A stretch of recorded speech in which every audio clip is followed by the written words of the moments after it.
9 ദിവസത്തെ ജയിൽവാസത്തിന് ശേഷം ഛത്തീസ്ഗഡിൽ അറസ്റ്റിലായ കന്യാസ്ത്രീകൾക്ക് ജാമ്യം.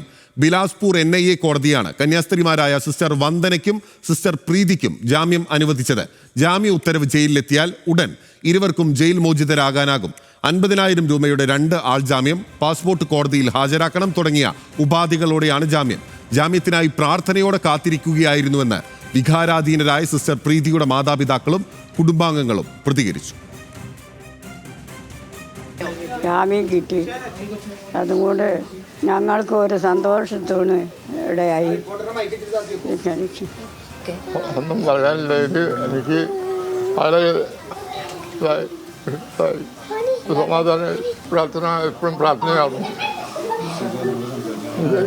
എനിക്ക് കുറച്ച് മുമ്പ് വരും പ്രാർത്ഥിച്ചുകൊണ്ടിരിക്കുക.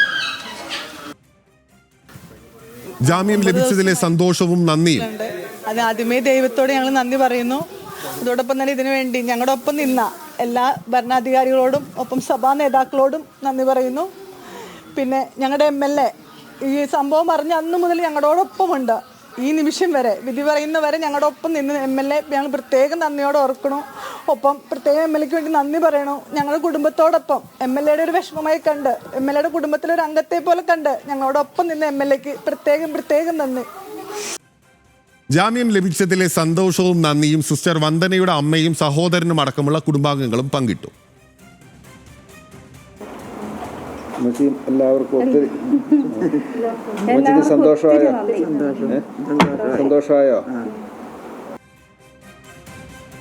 കന്യാസ്ത്രീകൾക്കെതിരായ കേസ് തന്നെ പിൻവലിക്കണമെന്ന് CBCI പ്രസിഡന്റ് മാർ ആൻഡ്രൂസ് താഴത്തും ആവശ്യപ്പെട്ടു.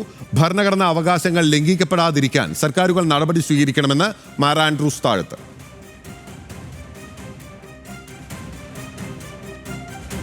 വിവരങ്ങളുമായി ശരത്ലാൽ നമുക്കൊപ്പം ചേരുകയാണ്. ശരത്ലാൽ, ഒടുവിൽ ആശ്വാസ വാർത്ത എത്തിയിരിക്കുകയാണ്. ബിലാസ്പൂരിലെ NIA കോടതി ഉപാധികളോടെ ജാമ്യം അനുവദിച്ചിരിക്കുകയാണ്. ഇതൊരു കള്ളക്കേസാണ് എന്നതിന് ശക്തമായ തെളിവുകൾ, പെൺകുട്ടികൾ ഉൾപ്പെടെയുള്ളവരുടെ മൊഴികൾ പുറത്തു വന്ന പശ്ചാത്തലത്തിൽ കൂടിയാണ് ഈ ജാമ്യം എന്നത് ശ്രദ്ധിക്കേണ്ടതാണ്. കോടതിയുടെ ഉത്തരവ് പകർപ്പ് ലഭ്യമായിട്ടുണ്ടോ? എപ്പോൾ ഇവർക്ക് ജയിൽ മോചിതരാകാൻ സാധിക്കും? ശരത്ലാൽ.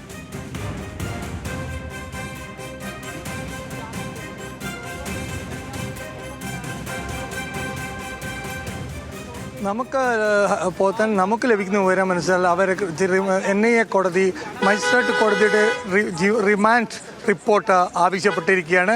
അതുകൂടി ലഭിച്ച ശേഷമായിരിക്കും ഉത്തരവ് പുറത്തിറങ്ങുക.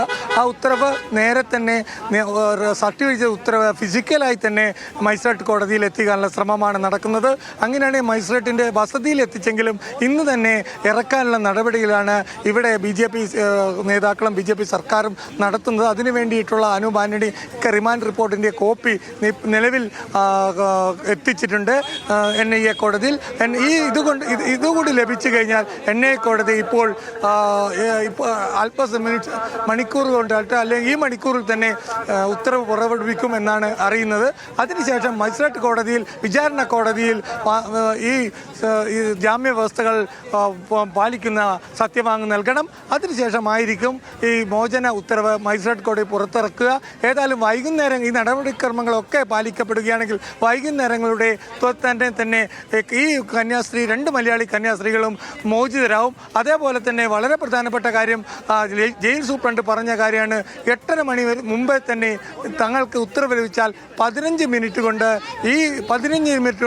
ഈ വാതിലുകളിൽ കൂടി നമുക്ക് കാണാം. ഈ കന്യാസ്ത്രീകൾ 9 ദിവസമായി കിടക്കുന്ന ജയിലാണ് കേന്ദ്രീയ ജയിൽ മഹിളാ ബന്ദിയോങ്ക പ്രകോഷ്ഠ്, അതായത് മഹിളാ വനിതാ ജയിൽ എന്നാണ് വ്യക്തമാക്കി.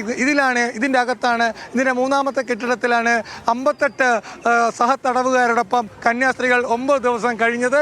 വളരെ പ്രധാന ഇവിടുത്തെ ജയിലുകളിലെ വളരെ പ്രത്യേകത എന്ന് പറഞ്ഞാൽ ഈ വെജിറ്റേറിയൻ സസ്യഭക്ഷണം മാത്രമേ ഉള്ളൂ. സൗത്ത് ഇന്ത്യൻ ഒരു വിഭവങ്ങളും ഇവിടെ വിതരണം ചെയ്യുന്നില്ല.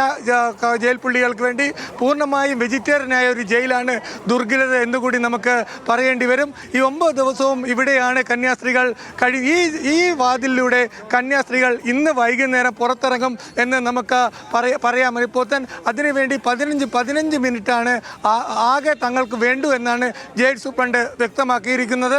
അതുകൊണ്ട് തന്നെയാണ് നമുക്ക് ഇപ്പോൾ ഇവിടെ കാത്തിരിക്കുന്നത് എപ്പോഴാണ് മജിസ്ട്രേറ്റ് കോടതിയിൽ നിന്ന് ഉത്തരവ് വരിക, ബിലാസ്പൂർ കോടതിയിൽ നിന്ന് എപ്പോഴാണ് ഉത്തരവ് പുറത്തു വരിക.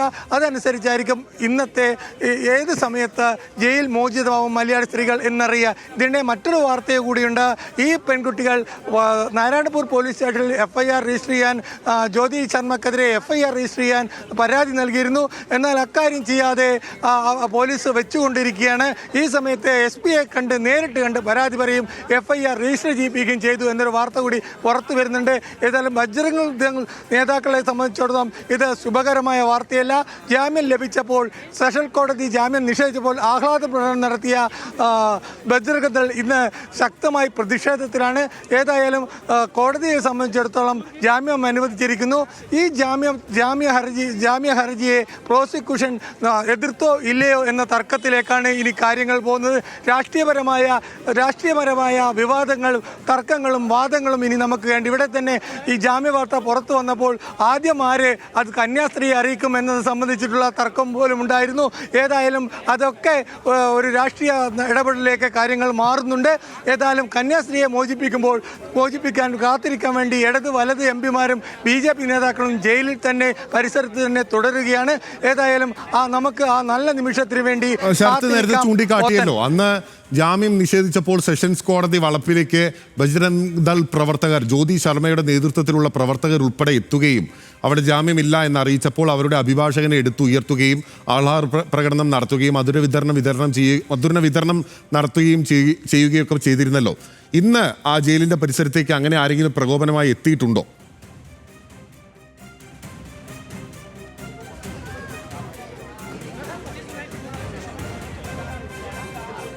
വളരെ സുരക്ഷയുള്ള ഹൈക്കോടതിയാണ് ബിലാസ്പൂരിലെ NIA കോടതിയുമാണ്. ആ സ്റ്റേറ്റ്സിലെ പ്രകടനമോ അല്ലെങ്കിൽ കൂട്ടം കൂടി നിൽക്കാനോ അനുവദനീയമല്ല. അതുകൊണ്ട് തന്നെ ഇത്തരം ഒരു പ്രകടനങ്ങൾക്കോ കാര്യങ്ങൾക്കോ ബിലാസ്പൂർ ഹൈക്കോടതി കെട്ടിടത്തിൽ പ്രവർത്തിക്കുന്ന NIA കോടതിക്ക് പരിസരത്ത് നടക്കുകയുമില്ല. കാരണം വളരെ വലിയ കേസുകൾ, അതായത് നക്സലേറ്റ് അടക്കമുള്ള മാവോയിസ്റ്റുകൾ അടക്കമുള്ള വലിയ കേസുകൾ കൈകാര്യം ചെയ്യുന്ന കോടതിയാണിത്. അതുകൊണ്ട് തന്നെ വളരെ കൂടുതൽ സുരക്ഷാ സംവിധാനങ്ങൾ. ഇതുവരെ അവരുടെ ബജ്രംഗ് ദളിന്റെ പ്രതികരണം വന്നിട്ടില്ല. അത് പ്രതികരിക്കുമെന്നാണ് നമ്മളെ അറിയിച്ചിരിക്കുന്നത്. ആ പ്രതികരണം വന്നാൽ അപ്പോൾ നമുക്ക് അറിയിക്കാം. ഏതായാലും ബജ്രംഗ് ദളിനെ സംബന്ധിച്ചിടത്തോളം വളരെ രണ്ട് തരത്തിൽ ദോഷകരമായ വാർത്തയാണ് പുറത്തു വന്നിരിക്കുന്നത്. അവരുടെ വാദം ഇന്നലെ അവരുടെ വക്കീൽ ധനഞ്ജയ് ഗോസ്വാമി ഉയർത്തിയ വാദങ്ങളൊക്കെ NIA ജഡ്ജി തള്ളിക്കളഞ്ഞിരിക്കുന്നു. 2, ജ്യോതി ശർമ്മക്കെതിരെ FIR രജിസ്റ്റർ ചെയ്തിരിക്കുന്നു. നാരായണനഗറിൽ ഈ പെൺകുട്ടികളെ മർദ്ദിച്ചതിനും അസഭ്യം പറഞ്ഞതിൻ്റെ പേരിൽ നാരായണപൂർ SP ഇടപെട്ടിട്ട് FIR രജിസ്റ്റർ ചെയ്തിരിക്കുന്നു. ഈ 2 വാർത്തയും ബജ്രംഗ് സംബന്ധിച്ചോളം വളരെ ദോഷകരമാണ് എന്ന് നമുക്ക് പറയാതിരിക്കാൻ പറ്റില്ല. അവരുടെ പ്രതികരണം എന്തായിരിക്കും എന്ന കാര്യത്തിൽ നമുക്ക് കാത്തിരുന്ന് കാണാം.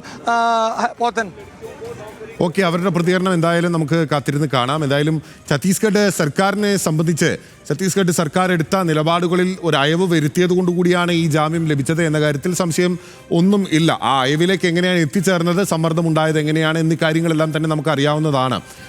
ശരത്ലാൽ, ഇനി അറിയേണ്ടത് ഈ കേസ് റദ്ദാക്കണം എന്നുള്ളതാണ് ഏറ്റവും പ്രധാനമായും ഉയരുന്ന ആവശ്യങ്ങളിൽ ഒന്ന്. കാരണം ഇതൊരു കള്ളക്കേസാണ് എന്ന് ആവർത്തിച്ച് പറയുന്നത് ആ പെൺകുട്ടികളും അവരുമായി ബന്ധപ്പെട്ട ആളുകൾ അടക്കം പറയുകയാണല്ലോ. അപ്പോൾ ഒരു പരാതിക്കാരില്ലാതെ ഒരു തേർഡ് പേഴ്സന്റെ പരാതിയുടെ അടിസ്ഥാനത്തിൽ രജിസ്റ്റർ ചെയ്ത കേസാണ്, ഒരു ആരോപണത്തിൻ്റെ മാത്രം അടിസ്ഥാനത്തിൽ രജിസ്റ്റർ ചെയ്ത കേസാണ് എന്ന് ശക്തിയുക്തം ആ പെൺകുട്ടികൾ അടക്കം വാദിക്കുമ്പോൾ ഇനി കേസ് റദ്ദാക്കുന്ന ഉൾപ്പെടെയുള്ള നടപടികളിലേക്ക് പോകണം. എന്തായാലും കന്യാസ്ത്രീകൾ പുറത്തേക്ക് ഇറങ്ങുക എന്നുള്ളതായിരുന്നു എല്ലാവരുടെയും ആവശ്യം. അതിപ്പോൾ സാധ്യമാവുകയാണ്.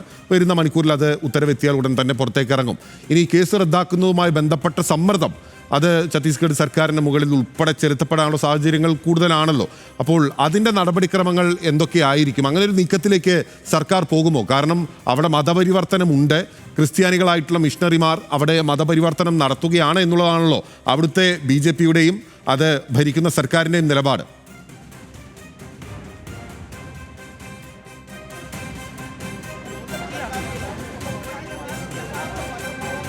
അല്ല, ഇവിടെ മതപരിവർത്തനം നടത്തുന്നുണ്ട് എന്ന കാര്യത്തിൽ കോൺഗ്രസിനുള്ളിലും കോൺഗ്രസിലും BJPയും പരസ്പരം ആരോപണം ഉന്നയിക്കൽ മത്സരിക്കുകയാണ്.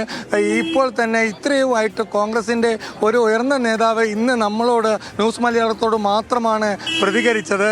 കാരണം അത് വ്യക്തിപരമായിട്ട് മോത്തിലാൽ വോറയുടെ മകനായതുകൊണ്ട് മാത്രം നൽകിയതാണ്. അല്ലാതെ ഒരു പ്രതികരണം കോൺഗ്രസിൻ്റെ ഉയർന്ന നേതാക്കൾ, മന്ത്രിമാർ, AICC ഭാരവാഹികൾ ആരും തന്നെ നടത്തിയിട്ടില്ല. DCC തലത്തിലുള്ള വക്താക്കളും അതുപോലത്തുള്ള പ്രവർത്തകരും മാത്രമാണ് നടത്തുന്നത്. അതുകൊണ്ട് തന്നെ നമുക്കറിയാൻ കഴിയും കോൺഗ്രസിനും ഇക്കാര്യത്തിൽ മൃദു സമീപനമാണ് ഉള്ളത്. ഇതുതന്നെയാണ് സഭാ നേതാക്കൾ ഇവിടെ നിന്ന് ആരോപിക്കുന്നതും. കോൺഗ്രസ് ഭരിച്ചപ്പോഴും സ്ഥിതി വ്യത്യസ്തമായിരുന്നില്ല എന്നുള്ളതാണ്. കോൺഗ്രസ് ഭരിച്ചപ്പോൾ പോലും ഈ മതമാറ്റ നിയമം റദ്ദാക്കാൻ തയ്യാറായിരുന്നില്ല എന്നൊരു ആരോപണവും സഭാ നേതൃത്വം കോൺഗ്രസിനെതിരെ റായ്പൂർ ബിഷപ്പുമാർ ഉയർത്തുന്നുണ്ട്. കഴിഞ്ഞ കോൺഗ്രസ് ഭരണത്തിൽ കൂടുതൽ പീഡനങ്ങൾ നടന്നു എന്ന് കഴിഞ്ഞ ദിവസം റായ്പൂർ ബിഷപ്പ് തന്നെ വ്യക്തമാക്കിയിരുന്നു. ആ കാര്യങ്ങളിലൊക്കെ ഇപ്പോൾ മതപരിവർത്തനത്തിൻ്റെ കാര്യത്തിൽ ഇരു മുന്നണികളും ഇക്കാര്യത്തിൽ ഒരേ രീതിയിൽ തന്നെയാണ് കാര്യങ്ങൾ നടപ്പിലാക്കുന്നതാണ്. ഛത്തീസ്ഗഡ് കഴിഞ്ഞ 5 വർഷത്തിന് രജിസ്റ്റർ ചെയ്ത ഛത്തീസ്ഗഡിലെ ഇത്തരം കേസുകൾ പരിശോധിച്ചാൽ മനസ്സിലാവുക. അക്കാര്യങ്ങളിലൊക്കെ ഒരു പൂർണ്ണ രൂപത്തിൽ വളരെ വലിയ ഒരു ബോധവൽക്കരണത്തിന്റെ ആവശ്യമുണ്ട്.